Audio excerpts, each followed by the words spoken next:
Assalamualaikum warahmatullahi wabarakatuh. Subhanallah, alhamdulillah, wa la ilaha illallah, wallahu akbar. Allahumma shalli ala Muhammad wa ala ali Muhammad.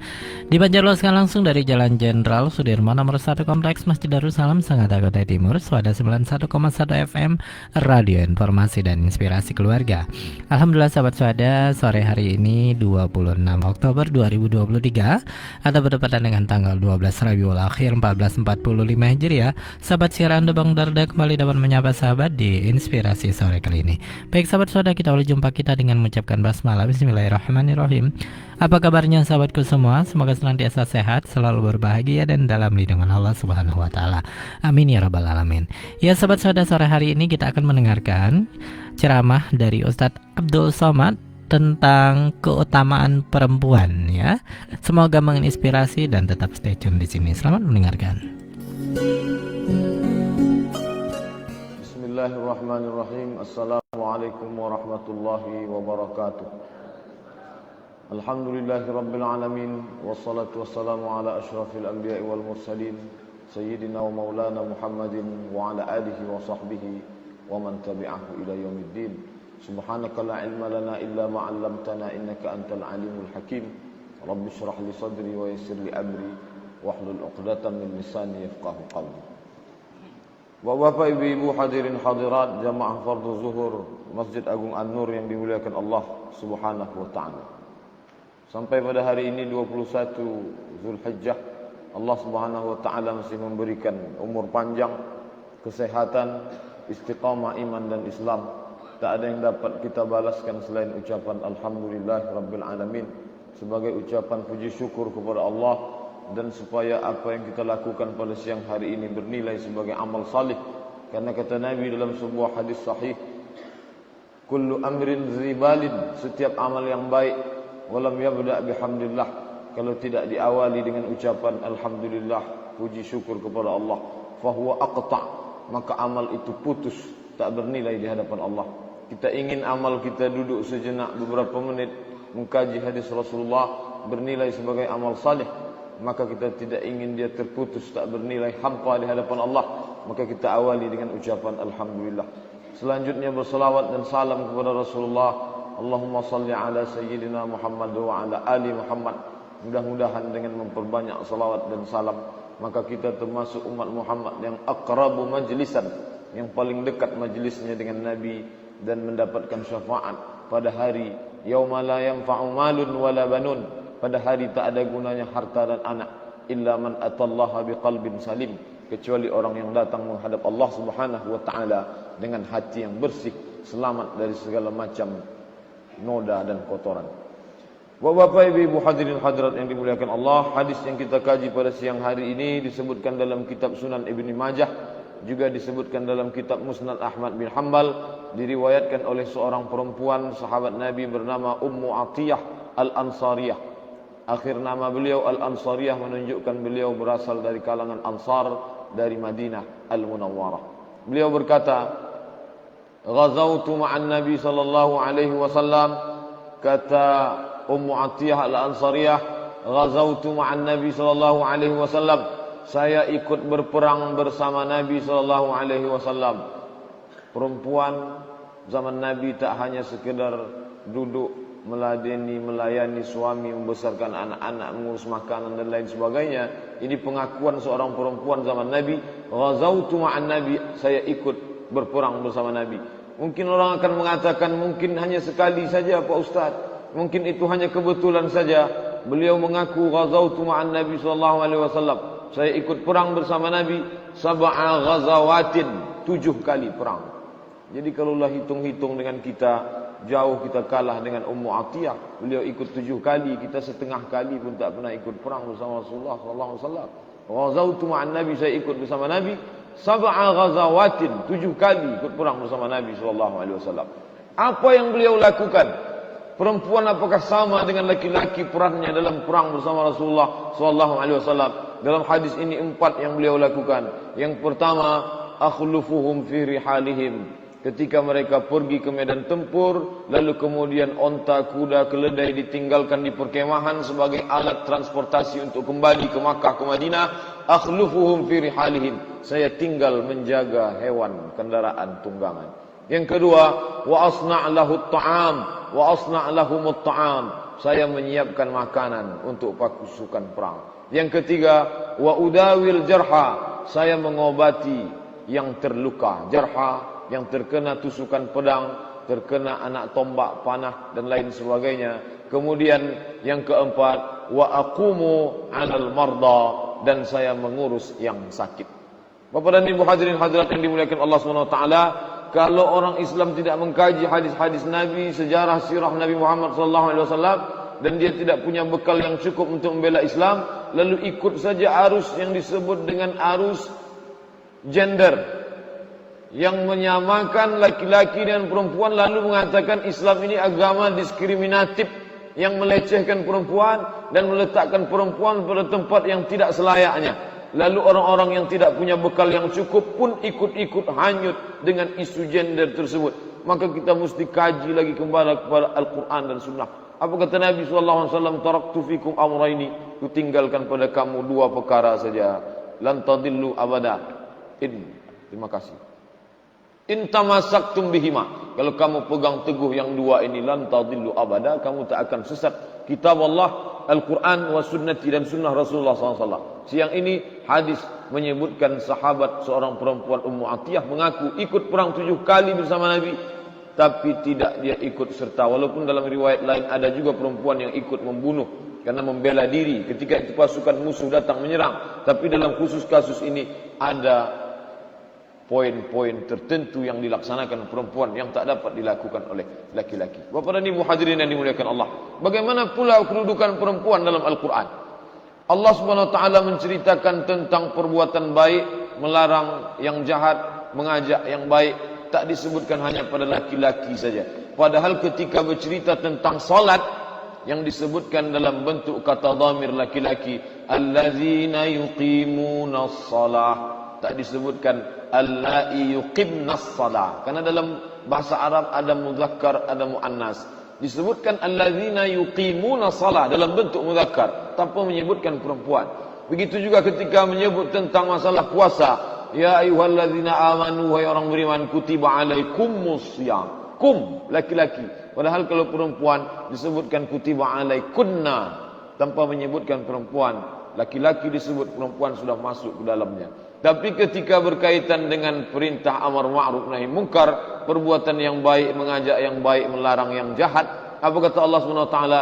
Al-mu'minun, laki-laki, wal mu'minat, perempuan, ba'dhuhum awliya'u ba'd, sebagian yang lain menjadi penolong terhadap sebagian yang lain.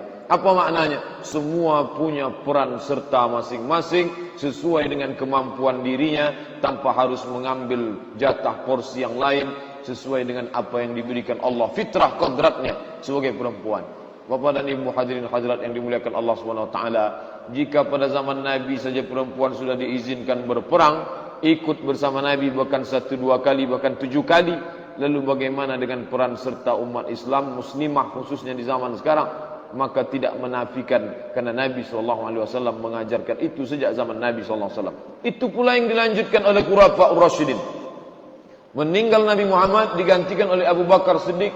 Abu Bakar menjabat khalifah 2 tahun lamanya. Setelah itu beliau meninggal, lalu naik pengganti beliau Umar ibn al-Khattab. Pada Umar bin Khattab, Madinah itu banyak pasar kota Madinah, karena Madinah ini umumnya petani. Kemudian ketika orang-orang Makkah hijrah, para pedagang, kemudian pasar Madinah yang sebelumnya dikuasai oleh orang-orang Yahudi, Bani Nadir, Bani Quraizah, Bani Qainuqa, lalu kemudian dikuasai oleh orang Islam. Maka ada petugas khusus yang mengontrol, mengawasi perputaran perekonomian dan keamanan yang dalam Islam disebut dengan wilayah hisbah. Wilayah hisbah khusus, ada yang dalam tataran kenegaraan, ada pula wilayah khusus. Dan khusus untuk wilayah hisbah pasar kota Madinah, kepala pimpinan wilayah hisbah itu dijabat oleh seorang perempuan bernama Ummu Syifa. yang diangkat oleh Umar Ibnul Khattab. Ini menunjukkan bahwa perempuan punya peran serta tidak dinafikan. Jadi kalau ada orang mengatakan Islam mengesampingkan perempuan, maka perlu lagi mengkaji dalam Al-Quran dan dalam hadis Nabi SAW. Begitu juga ketika Allah bercerita tentang para nabi-nabi. Ada banyak umat manusia, tapi mengerucut menjadi kecil sedikit yang beriman. Ada banyak yang beriman, tapi ada yang utama yaitu para nabi. Ada banyak nabi mengecil lagi menjadi rasul. Ada banyak rasul mengecil lagi menjadi ulul azmi. 5 Nuh, Musa, Ibrahim, Musa, Isa. Mengecil lagi puncak Muhammad Sayyidul Anbiya wal Mursalin. Ketika Allah bercerita tentang ulul azmi nabi-nabi ini, yang dikedepankan adalah sosok perempuan, bukan laki-laki. Ketika Allah Subhanahu wa taala bercerita tentang Nabi Musa alaihi salam, apakah ada ayat bercerita tentang ayah Musa? Apa kata Allah taala bercerita tentang Nabi Musa? Wa auhayna ila ummi Musa, kami wahyukan kepada ummi Musa, ibu Musa, an ardi'ihi, susukan anakmu, fa alqihi fil yammi, setelah engkau susukan lalu hanyutkanlah dia fil yammi, ke sungai Nil. Wala takhafi, jangan kau takut, wala tahzani, jangan kau bersedih hati. Inna radduhu ilaiki, kami akan mengembalikannya kepadamu. Waja'iluhu minal mursalin, dan kami akan menjadikannya sebagai seorang rasul. Lalu dihanyutkanlah anak tadi, dan Allah Ta'ala berjanji, Allah berjanji dalam Al-Quran, inna kami radduhu ilaiki, akan kami kembalikan anakmu ini kepadamu. Ketika anak itu sampai ke tepi sungai, kebetulan istri Fir'aun sedang mandi bersama yang lain. Lalu saat itu dia lihat sesosok bayi kecil, lalu ditarik ke atas, lalu kemudian dibawa siang dan malam. Ini janin, ini bayi yang baru lahir, menangis tak henti. Lalu kemudian semua perempuan dicoba untuk menyusukan, tapi tak ada yang dapat mendiamkannya, karena Allah SWT sudah atur. Maka yang menyusukannya ibu kandungnya sendiri. Dipertemukan Allah, karena Allah SWT innaka la tukhliful mi'ad. Allah Ta'ala bercerita dalam Al-Quran bagaimana hati seorang ibu setelah menghanyutkan anaknya. Apa kata Allah? Bercerita tentang hati ibu Musa ketika sudah menghanyutkan anaknya. Wa asbaha fuadu ummi Musa farigha. Setelah anak itu dihanyutkan ke sungai Nil, maka hatinya pun menjadi kosong. Begitu detailnya Al-Quran bercerita tentang perempuan. Bapak dan Ibu hadirin hadirat yang dimuliakan Allah, kita salat zuhur siang ini 4 rakaat, tapi tak ada ayat Al-Quran menyebut hai orang beriman, salat zuhurlah engkau 4 rakaat. Detailnya cukup dalam hadis Nabi SAW. Tapi ketika bercerita tentang perempuan, maka disebutkan secara detail orang-orang yang membesarkan para nabi. Nabi Musa alaihissalam, bagaimana pula dengan Nabi Isa alaihissalam? Nabi Isa alaihissalam tak hanya sekedar namanya disebut, satu surat khusus bercerita tentang Maryam, sedetil-detilnya. Tak hanya tentang Maryam, tentang ibu Maryam yang disebut pula dalam satu surat khusus, surat Ali Imran, keluarga Imran. Apa kata istri Imran? Diceritakan Allah dalam Al-Quran. Rabbi inni idh qalat imra'atu Imran. Ingatlah ketika istri Imran berkata, inni nazartu laka ma fi batni, ya Allah, aku bernazar kalau anakku ini lahir nanti, inni nazartu laka ma fi batni muharrara, kalau dia lahir nanti aku jadikan dia sebagai muharrar. Muharrar itu adalah seorang anak yang diberikan ke rumah suci Baitul Maqdis. Dalam tafsir disebut khalisan li khidmati Baitul Maqdis. Tak ada kerja lain, hanya menjadi pelayan Tuhan di Baitul Maqdis.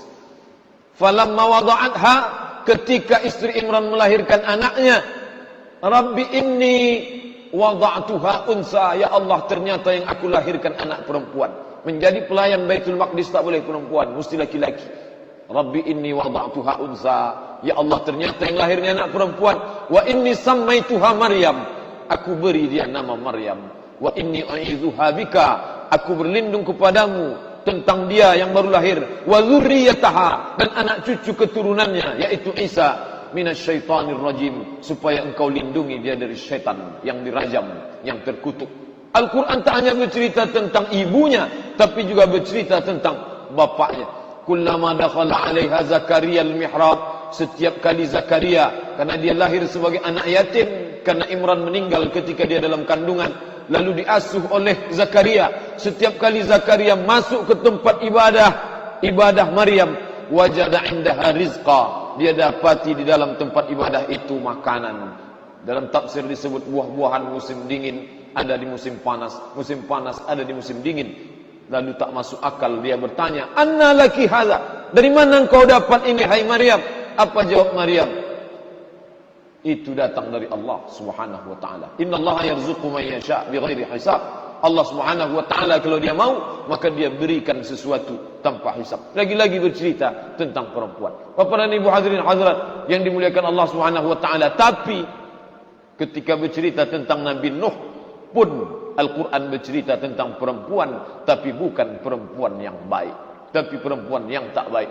Wa daraballahu mathalan lilladzina kafaru, Allah berikan contoh kepada orang kafir, imra'atan Nuh wa imra'atan Lut, istri Nabi Nuh dan istri Nabi Lut. Kanata tahta abdaini, mereka berdua berada di bawah pengasuhan abdaini, dua hamba Allah, satu Nabi Nuh, satu Nabi Lut.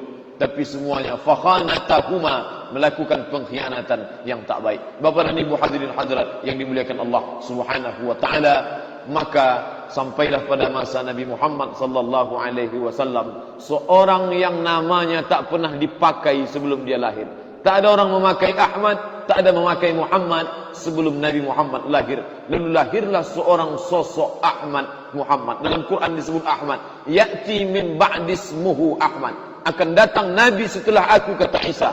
Dia bernama Ahmad. Maka tak ada perbedaan antara Ahmad dan Muhammad. Semuanya berasal dari satu akar kata Hamidah. Ahmad, Muhammad, Hamad, Mahmud, Hamid, semua berasal dari kata Hamidah. Terpuji, memuji, dipuji dan terpuji di hadapan Allah di mata manusia. Dialah Muhammad. Tapi dari mana dia lahir?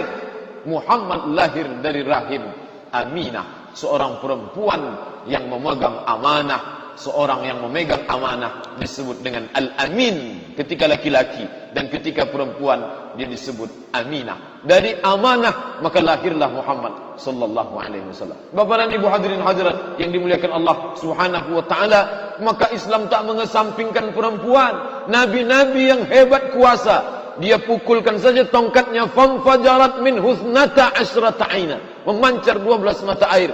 Bagaimana pula dengan Isa alaihissalam, yubri'ul akmaha wal abrasa, yang buta bisa sembuh, yang kena penyakit kusta bisa sehat, wa yuhyil mauta, bisa menghidupkan orang mati. Tapi siapa yang menghidupkan dua orang saleh yang hebat, yang punya mukjizat ini? Perempuan. Itu yang baik. Tapi ketika sampai pada yang tak baik, Allah Ta'ala ceritakan tentang Nuh alaihissalam yang juga masuk dalam ulul azmi. Apa kata Nabi Nuh? Ya bunayya, wahai anakku, irkam ma'ana, mari naik ke atas perahu bapa. Lalu apa jawab Kan'an waktu itu? Sa'awi ila jabalin ya'simuni minal ma', aku akan naik ke atas bukit yang dapat menyelamatkan aku dari air. Sebelum bercerita tentang Nabi Nuh, Allah Ta'ala bercerita tentang tanah. Wal baladut tayyibu yakhruju nabatuhu biizni rabbih. Tanah yang baik akan mengeluarkan tanaman yang baik. Walladzi khabutha la yakhruju illa nakida. Tanah yang buruk pun akan menumbuhkan tanaman yang buruk. Setelah itu baru bercerita tentang Nabi Nuh. Apa maknanya? Kan di dalam itu bercerita tentang perempuan yang melahirkan Kan'an, yang durhaka kepada Allah Subhanahu wa taala. Yang baik, yang buruk, tapi Allah Taala tak mengesampingkan peran perempuan. Oleh sebab itu pada zaman Nabi sallallahu alaihi wasallam, orang musyrik jahiliyah disebut dengan jahil bukan karena bodoh, karena mereka para petani yang sukses di Madinah, bukan karena mereka bodoh, karena mereka para pedagang ekonom ekspor import sukses di kota Makkah Al-Mukarramah. Perjalanan mereka diabadikan dalam Al-Quran. Li'ila fi Quraisy, perjalanan orang kafir Quraisy, ila fihim rihlatash shita'i was-shaib. Perjalanan syita, musim dingin, shaib, musim panas. Musim dingin mereka pergi ke Yaman, musim panas mereka pergi ke negeri Syam.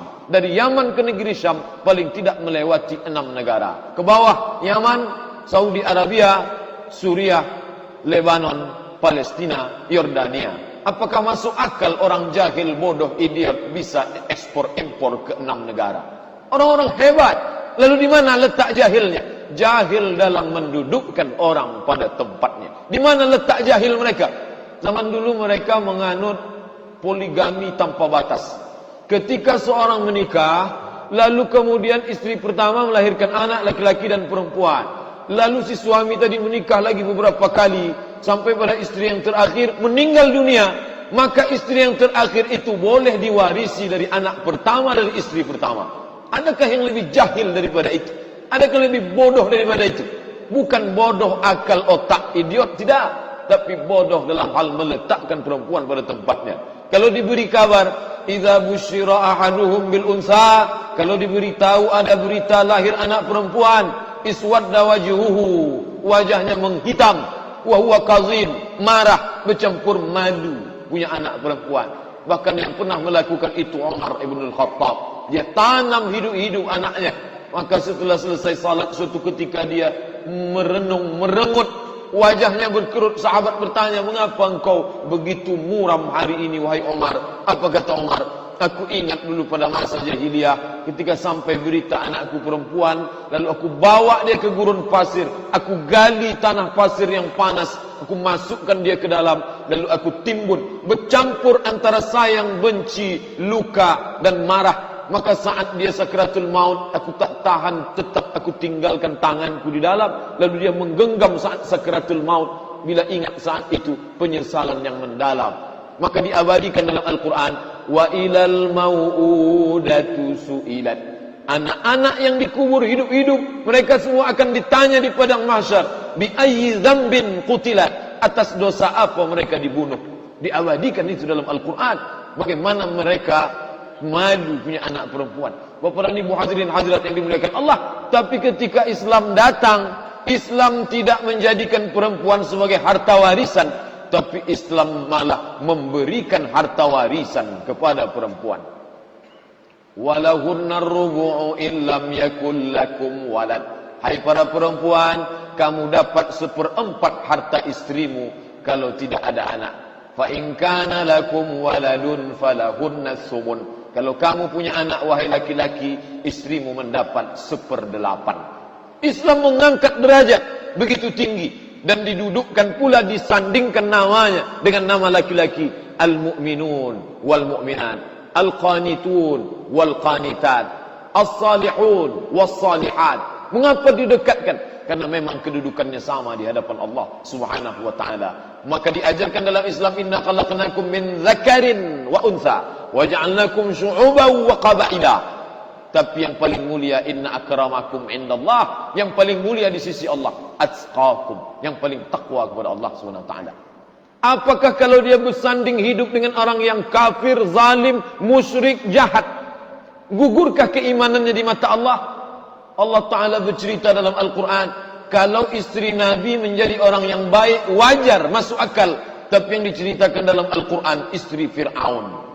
Bagaimana kafirnya Fir'aun? Tak tanggung-tanggung. Fir'aun itu jelas-jelas dia katakan, dia proklamirkan dengan lafaz yang terang. Apa kata Fir'aun? Ana rabbukumul a'la. Aku Tuhan kamu. Tak tanggung-tanggung Fir'aun kalau mengatakan kekafiran. Ana rabbukumul a'la, aku Tuhan kamu. Tapi istri Fir'aun yang tetap menjaga keimanannya diabadikan dalam Al-Quran. Doanya, tak ada doa Aisyah dalam Quran, tak ada doa Fatimah dalam Quran, tak ada doa Khadijah dalam Quran, tak ada doa Aminah dalam Quran. Tapi doa istri Fir'aun, Rabbi ibni li indaka baitan fil jannah. Ya Allah, bangunkan untukku satu rumah di dalam surga. Wa najjini min fir'auna wa amalihi. Selamatkan aku dari Fir'aun dan perbuatannya. Wa najjini minal qaumiz zalimin. Selamatkan aku dari orang yang zalim. Jadi kalau ada ibu-ibu yang ditakdirkan Allah serumah dengan Fir'aun, tak perlu berkecil hati. Karena kalau tetap menjaga keimanan dan keikhlasan beribadah kepada Allah, maka Allah berikan kabar gembira dengan kemuliaan, dengan tetap istiqamah dalam ajaran Islam. Bapak dan Ibu hadirin hadirat yang dimuliakan Allah SWT, hadis yang kita kaji siang ini mendudukkan perempuan pada tempatnya tanpa meninggikan seperti yang dilakukan oleh lembaga-lembaga NGO LSM yang dimotori oleh Barat mengangkat perempuan setinggi-tingginya sehingga disamakan bahkan lebih dari laki-laki. Islam menempatkan pada tempatnya. Kalau ada satu kelompok menjatuhkan, ada agama yang menjatuhkan perempuan hampir lebih hina dari binatang. Karena menurut mereka Adam itu makan buah kuldi gara-gara perempuan. Maka perempuan jatuh lebih hina daripada binatang. Ada pula yang meninggikan perempuan lalu mendewakan perempuan itu nyaris seperti Tuhan. Kalau tak ada perempuan maka tak ada manusia. Satu mengangkat terlalu tinggi, satu merendahkan terlalu jatuh. Lalu di mana Islam? Wa kadzalika ja'alnakum ummatan wasata. Kami jadikan kamu umat pertengahan. Dia tak diangkat terlalu tinggi melebihi Tuhan, tapi dia juga tidak jatuh melewati binatang. Perempuan berada di tengah. Tapi kata Nabi SAW, ketika datang seorang sahabat ingin ikut berjuang fisabilillah, Nabi bertanya, hayyatun ummuka, apakah ibumu masih hidup? Ya Rasulullah, na'am, masih hidup. Apa kata Nabi?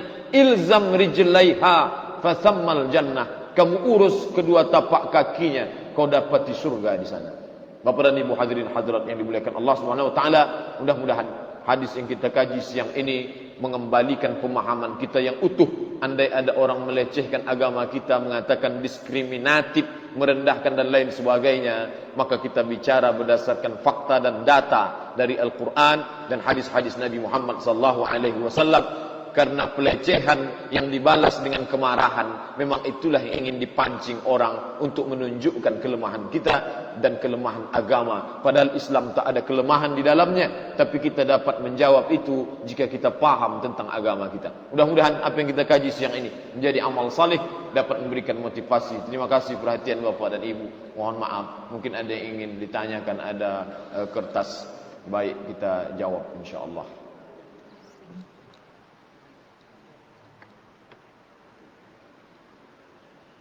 Syukran, terima kasih Ustaz, terima kasih sebelumnya. Jazakumullahu khairal jaza. Bagaimana hukum yang lebih utama dalam perkara ikhtilat dalam kondisi saat ini? Adakah lebih utama wanita potensial dan bisa bermanfaat untuk orang banyak untuk dikurung dalam hijab ketimbang tampil di depan masyarakat untuk berdakwah dan menolong agama Allah? Karena ada nasihat sebaik-sebaik kamu adalah yang bermanfaat untuk orang banyak. Kalau perempuan disuruh berkurung saja di rumah dengan alasan itu lebih baik untuknya, maka yang menguasai sistem masyarakat dan gaya hidup di luar tentu dikuasai wanita kafir. Wanita muslim yang pintar-pintar disuruh diam saja di rumah. Manakah yang lebih utama bagi muslimah dalam perkara ikhtilat dan keinginan berjuang berdakwah menegakkan agama Allah Subhanahu wa taala? Maka dalam hal ini Syekh Atiyah Saqar dalam Fatwa Al-Azhar ketika ditanya tentang perempuan yang bekerja beraktivitas, beliau tidak memperbolehkan secara mutlak tanpa ikatan, dan beliau tidak pula melarang mutlak tanpa ikatan. Oleh sebab itu boleh bersyarat. Kalau memang dia punya kemampuan, kapasitas di bidang tersebut, kemudian pula tidak meninggalkan kewajibannya sebagai seorang ibu, sebagai seorang istri, ada kewajiban yang tak ditinggalkan, tak dilalaikan, ada peran yang besar, maka dapat dia melakukan aktivitasnya. Adapun yang berkaitan dengan ikhtilat, beda pendapat. Ikhtilat campur aduk antara laki-laki dan perempuan. Campur aduk itu tidak dibolehkan, menimbulkan fitnah tanpa menutup aurat dan lain sebagainya. Adapun jika tetap menjaga kemuliaan diri di hadapan Allah dan di hadapan manusia, menjaga yang baik-baik, maka dapat kita ambil pelajaran dari hadis yang kita kaji pada siang ini. Apakah mungkin Ummu Atiyah Al-Ansariyah ikut perang 7 kali tak melihat laki-laki dan laki-laki tak melihat dia, tak bercampur aduk? Mungkinkah dia dikurung dalam satu tempat ikut perang 7 kali?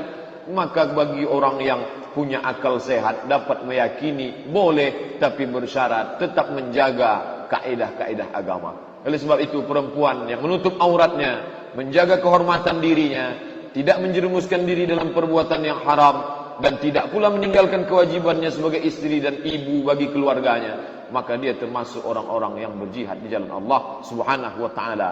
Contoh modelnya adalah Aisyah radhiyallahu anha. Aisyah tak duduk hanya di rumah saja berzikir, tawaf, sa'i, umrah, menunggu Israel datang mencabut nyawa. tapi beliau mengajar, bahkan berfatwa. Sahabat datang bertanya, maka perannya berperan dalam bidang ilmu pengetahuan yang dia miliki. Bahkan disuruh, ambillah setengah agama kamu dari Humairah, dari Aisyah radhiyallahu anha. Bahkan suatu ketika datang seorang bertanya kepada Abu Musa al-Ash'ari, wahai Abu Musa al-Ash'ari, saya ini perempuan, rambut saya ikat, saya kepang. Kalau saya mandi wajib, apakah mesti saya buka semuanya? Kata Abu Musa al-Ash'ari, mesti dibuka semuanya. Lalu fatwa itu didengar oleh Aisyah. Kata Aisyah, tak perlu dibuka, cukup disiramkan saja air. Mendengar fatwa itu, Abu Musa al-Ash'ari mengaku bahwa fatwa beliau mundur, bahwa beliau menarik fatwanya kembali. Yang benar adalah fatwa Aisyah, karena dia lebih alim. Jadi ketika punya kemampuan, tanpa meninggalkan kewajiban, tidak menimbulkan fitnah, maka tak ada larangan. Oleh sebab itu, kita tidak mengharamkan mutlak, tak pula membolehkan mutlak, tapi boleh bersyarat.